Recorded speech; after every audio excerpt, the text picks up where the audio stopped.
سلام كمي تصنحو كبرات تخطاتلت نلوم سونا حامشت طر 2026 زتدالو حدش زيناتات حيزالكم قريب لخو مكتتالكم يعدم فلما كندبتاتو ابتقا كتما مقاله زقاطمه منقطقاط مريت زملكتن ኢትዮጵያ كفال ኤርትራ ዝሓወሰ ካርታ ከም ዘርግሐተን ፕሬዝዳንት አሳፈወርቂ ተማለ ዘረኻቦም ሰበስልጣን ሱዳን ዘመልከተን ትራምፕ ምክትል ፕሬዝዳንት ቬንዙዌላ አሰር ማድሮ ከስዕብ ከም ትኽእል ዘሃቦ ተሪር መጠንቀቅታት ዘመልከተን ዝብሎም ካልእን ዝሕበር ዝርዝር ዜናታት ሒዝናልኩም ቀሪብና ኣለና ነቻናልና ሳብስክራይብ ብምግባር ክሳብ መወዳእታ ክትከታተሉና ብኽብሪ ንዕድመኩም ትራምፕ ምክትል ፕሬዝዳንት ቬንዙዌላ አሰር ማድሮ ከስዕብ ከም ትኽእል ገሊጹ ፕሬዝዳንት አሜሪካ ዶናልድ ትራምፕ ምክትል ፕሬዝዳንት ቬንዙዌላ ኮይና ክሰርሕ ጸንሐተን ምስ ፕሬዝዳንት ማድሮ ጽቡቕ ርክብ ከም ዝነበራ ትጥቃስ ዶልሲ ሮድሪጌዝ አሰር ፕሬዝዳንት ማድሮ ከስዕብ ከም ትኽእል አጠንቂቁ ኣሎ ፕሬዝዳንት አሜሪካ ዶናልድ ትራምፕ ንሓዳሽ መራሒት ቬንዙዌላ ኮይና መሓላ ዝፈጸመት ዶልሲ ሮድሪጌዝ ዘድልን ቅኑዕን ስጉምታት ተዘይወሲዳ ካብ ናይ ፕሬዝዳንት ነበር ማድሮ ዝገደደ ሽግር ከጋጠማ ከም ዝኽእል አጠንቂቁ ንመጽሔት አሜሪካ ዘአትላንቲክ ካብ ዝሃቦ ርእይቶ ትራምፕ ካብ ስልጣኑ ዝተኣለየ ፕሬዝዳንት ተሃገር ኒኮላስ ማድሮ ድሮ ናብ ቤት ፍርዲ ኒውዮርክ ይቐርብ ከም ዘሎን ዝግባእ ፍርዲ ክወስድ ምዃኑ ብምሕባር አሜሪካ ንቬንዙዌላ ናይ ምርግጋእ ሓላፍነት ከም ዘለዋ እውን ገሊጹ አሜሪካ ነቲ ብገበና ዘይሕጋዊ ምስጋር ዕፀ ፋርስን ኣጽዋርን ተኸሲሱ ዘሎ ማድሮ ግቡእ ፍርዲ ክቕበል ምዃኑ ክትጠቅስን ከላ መንግስቲ ቬንዙዌላን ፕሬዝዳንት ነበር ማድሮን ነቲ ክስ ከም ዝተቃወሙውን ይሕበር አሜሪካን ቬንዙዌላን ኣብ ኩናት ከም ዘየለዋ ዝሓበረ ናይ አሜሪካ ናይ ሚኒስትር ወፃኢ ጉዳይ ማርክ ሩቢዮ መንግስቲ አሜሪካ ናይ አሜሪካ ሃገራዊ ረብሓን ጸጥታን ክሰርሕ ግድን ምዃኑ ብምሕባር ዶናልድ ትራምፕ ናይ ተግባር ፕሬዝዳንት ምዃኑ ዝብሎ ከም ዝፈጸሞን ከንጽርን ከሎ አሜሪካ ኣብ ቬንዙዌላ ዘድሊ መንግስቲ ኣብ ምትካል ብዕቱብ ክሰርሕ ምዃና ብግሉጽ ኣረጋጊጹሎ መንግስትን ህዝብን ቬንዙዌላ ክሳብ ዝረጋጋእ አሜሪካ ንቬንዙዌላ ከተመሓድራ ምዃኑ እውን ገሊጹ ምንባሩ ዝተገለጸ ዶናልድ ትራምፕ ኣብዚ ግዜ ነታ ሃገር ክትመርሕ ስልጣን ተረኪባ ዘላ ዶልሲ ንናይ አሜሪካ መልእኽታት ብግቡእ ክተተግብር ትፅቢት ከም ዝገብር እውን ኣሚቱ ከም ዘሎ ብተወሳኺ ይሕበር እዚ ከምዚ ኢሉ እንከሎ ናይ ዝተፈላለየ ክፋላት ዓለም ወገናትን ሃገራትን ነቲ አሜሪካ ኣብ ልዕሊ ሉዓላዊት ሃገር ቬንዙዌላ ዝፈጸመቶ ተግባር ክኾንኑ ከለዉ ብእስራኤል ኣፍልጦ ሃገርነት ዝረኸበት ሶማሊላንድ ግን ብወግዕነት ናይ አሜሪካ ስጉምቲ ንሰለ ዲሞክራሲ ዝተፈጸመ ወሳኒ ስጉምቲ ምዃኑ ዝሕብር ወግዓዊ መግለፂ ምውፅኣ ይንገር እቲ መንግስቲ ሶማሊላንድ ዘውፅኦ መግለፂ በአሜሪካ ዝተመርሐን ኣብ ልዕሊ ምልካውን ብልሻዊ መንግስቲ ቬንዙዌላን ዝተኻየደ ስርሒት ኣብ ግዚኡ ዝተፈጸመን ልዕልና ሕጊ ከኽብር ዝኽእል ምዃኑ ብምግላጽ ቋሚ ስርዓት ኣብቲ ሃገር ንምውሓስ ከምኡ እውን ውሕስነትን ምርግጋእን ወሳኒ ምዃኑ የንጽር እቲ መጥቃዕቲ ኣብቲ ሃገር ክካየድ ጸንሐ ስግሮ ደባዊ ገበናት ዕፀ ፋሪስን ካልእ ዘይሕጋዊ ንጥፈታትን ዘብቅዕሉ ኣገዳሲ ስርሒት ምዃኑ እውን ኣብቲ መግለፂ ክሕብር እንከሎ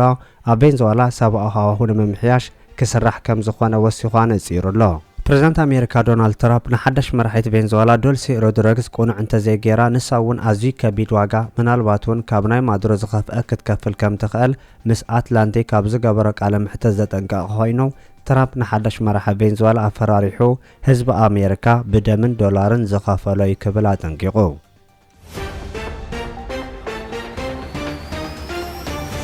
سعود عرب مس ግብጽ ከም ዝተራኸበት ተገሊጹ ሚኒስትር ወጻኢ ጉዳይ ስዑድ ዓረብ ልዑል ፋይሳል ቢን ፈርሃን ግብጽ ምእታው ተገሊጹ እቲ ናይ ስዑድ ዓረብ ላዕለዋይ በዓል ስልጣን ምስ ናይ ግብጽ ፕሬዝዳንት አልሲሲ ተራኺቦ ክዝትም ምዃኑን ኣብ ጉዳይ ሱዳን ሶማልያን ብፍሉይ ክዛረብ ምዃኑ ኣብ ጉዳይ ጸጥታ ቀይሕ ባሕሪ ብሓፈሻ ክዛተዩ ምዃኑ ምንጭታት ናይቲ ሃገር ይገልጹ ሚኒስትር ወጻኢ ጉዳይ ስዑድ ዓረብ ልዑል ፋይሳል ቢን ፈርሃን ተማሊ ሰንበት ምሸት ወጋዕ ዑደት ንምክያድ ናብ ካይሮ ከም ዝኣተወ ዝሕብራ ናይ ግብጽ ሚድያታት ብወገናን ኣብ መንጎ ግብጽን ስዑድ ዓረብን ካብ ግዜ ናብ ግዜ ዝምዕብል ዘሎ ጽኑዕ ምትእስሳር ወሳኒ ጽልዋ ክፈጥር ከም ዝኽእል ይገልጻ ኣለዋ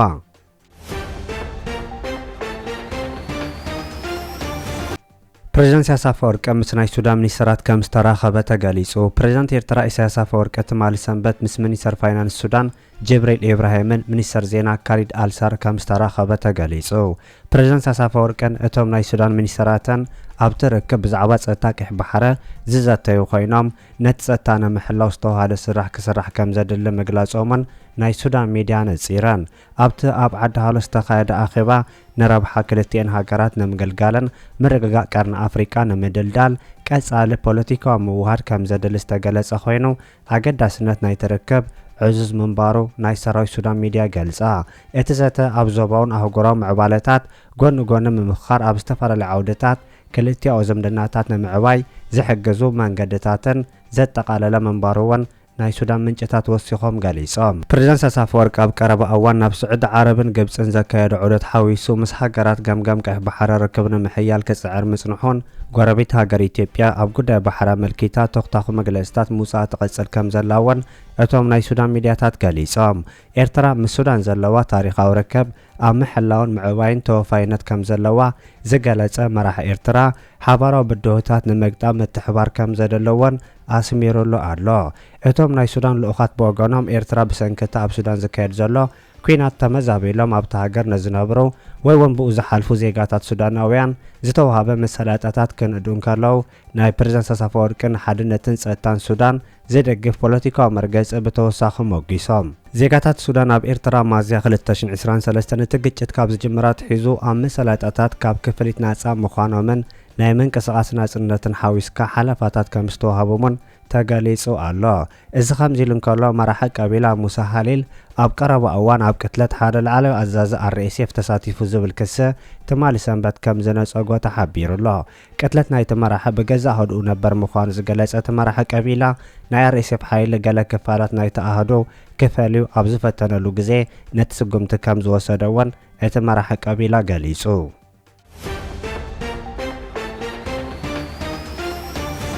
ካብ ከተማ መቐለ 60 ኪሎ ሜትር ርሕቀት ምንቅጥቃጥ መሬት ከም ዘጋጠመ ተገሊጹ ዓለም ለኻያን ትካላት GFZ-ን ከም እውን USGS ኣብ ዘውፅኦ ጸብጻብ ኣብ ከተማ መቐለ ንኣንፈት ሰሜናዊ ምብራቕ 60 ኪሎ ሜትር ርሕቀት ምንቅጥቃጥ መሬት ከም ዘጋጠመ ተገሊጹ እቲ ዘጋጠመ ምንቅጥቃጥ መሬት 4.5 ክሳብ 4.8 ሬክተር ስኬል ዝዓቐኑን ናይ 10 ኪሎ ሜትር ዕምቆት ዝነበሮን ተባሂሉ ነዝረ ናይቲ ሰዓት 5:05 ለይቲ ዘጋጠመ ምንቅጥቃጥ ኣብ ከተማ መቐለ ከም ተሰምዐ ምንጭታት ገሊጾም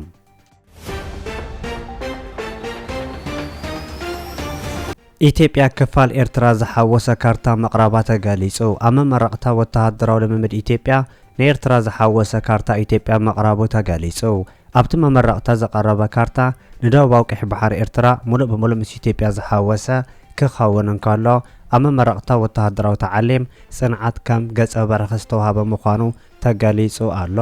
ናይ ኤርትራ ክፋል ወይ እውን ሙሉእ መሬት ኤርትራ ምስ ኢትዮጵያ ዝሓወሰ ካርታ ኢትዮጵያ ኣብ ዝተፈላለዩ ኣጋጣሚታት ክረኣይ ጸንሐ ኮይኑ እዚ ናይ ሕጂ ፍጻመ ጸኒሑ ካብ ቀንዲ መደበር ቴሌቭዥንን ፓና ቴሌቭዥን ከም ዝተኣለየ እውን ክፍለጥ ተኻኢሉሎ